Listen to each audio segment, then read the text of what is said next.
Hi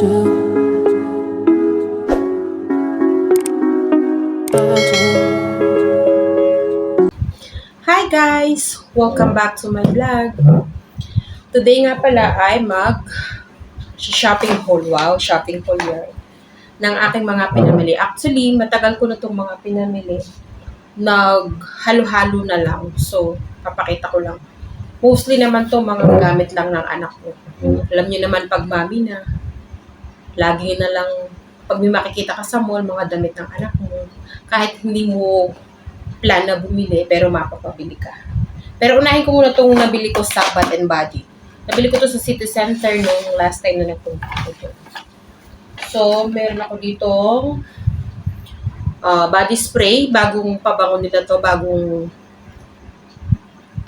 amoy. Ang bango nito, promise. Tapos, meron din tong shower gel. Actually, nagamit ko na nandun na sa CR. So, hindi ko na mapakita. Mga kagano na yung bawas. Then, meron din akong nabiling mga mga sabon sa kamay. Meron pa rin akong isa pa nabili na gamit ko na nandun na sa CR. Ang babango kasi nakakaali. Tapos, meron din kami mga shower gel.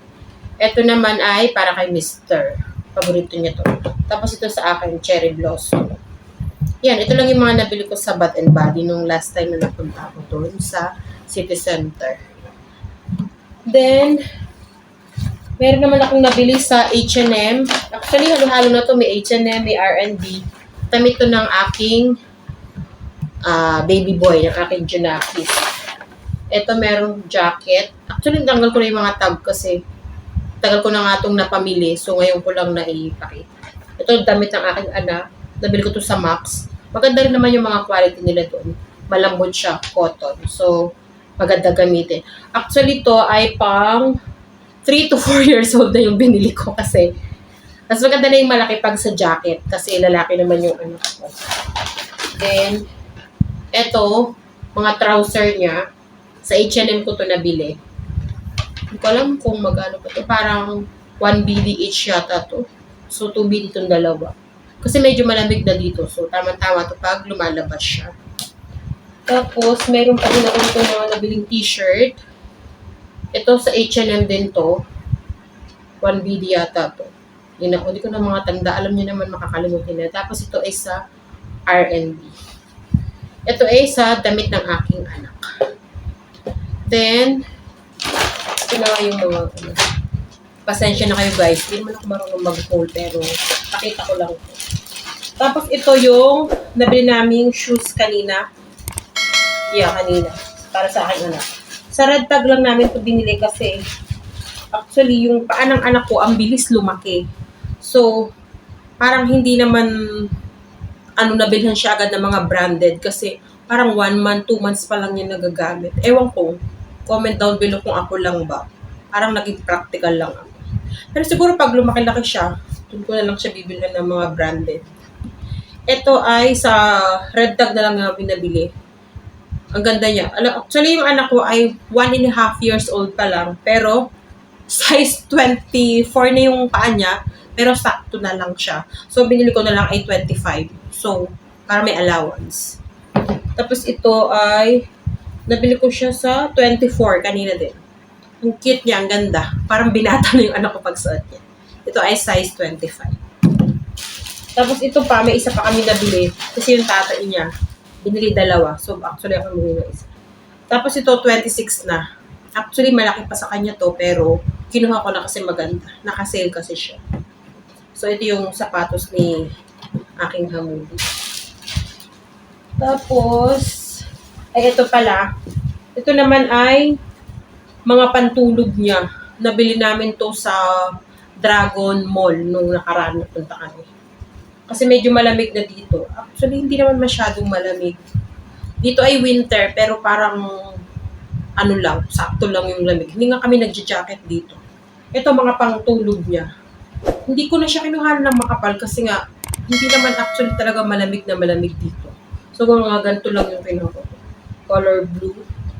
Ito yata ay lahat ng kinukuha ko ay mga malalaking size na. Mga pang 2 years old. Ito, medyo malaki pa to sa kanya pero pag naman lalaki, okay lang damitan kahit malaki. Ito ay medyo kasya-kasya na lang sa kanya. Tapos ito pa, ilang size to? 5. Parang naka-offer to doon punta kami sa Dragon Ball. Ito pa. Lahat siya ay ganito, mga pang-puno. Tapos ito, meron pa siyang ano ba to? Batman ba to? Spider-Man. Ito. Maganda siya. Ang gaganda ng mga kulay niya. Tapos ito naman Pokemon. Ang ganda ng kulay. Ganda ng mga pantulog. Ito pa. Ayan. Puro siya ternuhan. Para pag sa gabi, ito yung susuotin niya. Then, sige, dito ko na nga lang muna yung mga plastic. Tapos ito naman, actually, para naman to kay mami. Ilagay ko lang ito dyan. Ito ay nabili ko din sa Dragon nung kami ay napunta doon nung nakaraan. Itong bag na to, actually, hindi naman siya branded. Pero matagal ko na siyang gustong-gusto. Actually, ito yung gusto ko pa nung ako ay, bago pa, nung ako ay buntis yata or nung ako ay nakapanganak na. Pero nung ako ay nakapanganak na, syempre, mami ka na. So, ang kinuha ko na lang that time, instead na itong maliit, kinuha ko na lang yung malaki niya para pag magta-travel ako, yun na lang yung daladala ko. O, di ba? Saan kayo? Ang ganda ng bag, pero laman mga dede, diaper na anak. Relate ba kayo mga momshi?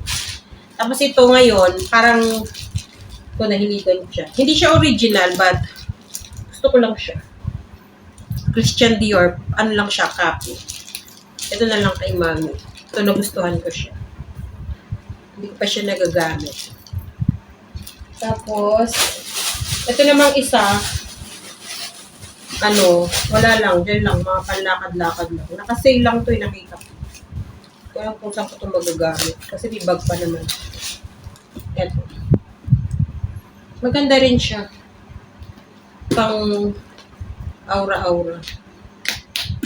Ito sa akin at saka kay mommy. Ito pala sa mommy. Tapos yun lang, ito lang yung mga pinamili ko.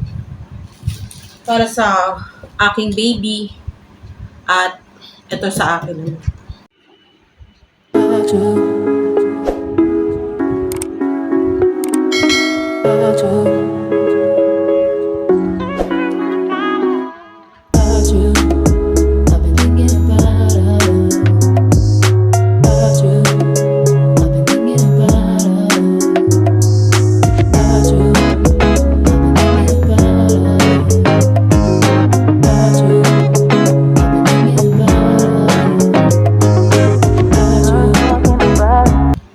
Yun lang guys, ang aking na mga napamili. Pinakita ko lang kasi nga para may sa aking baby. Salamat guys sa panonood. Sana wag kayong magsawang sumuporta sa aking channel. Thank you guys. Until my next video. I do.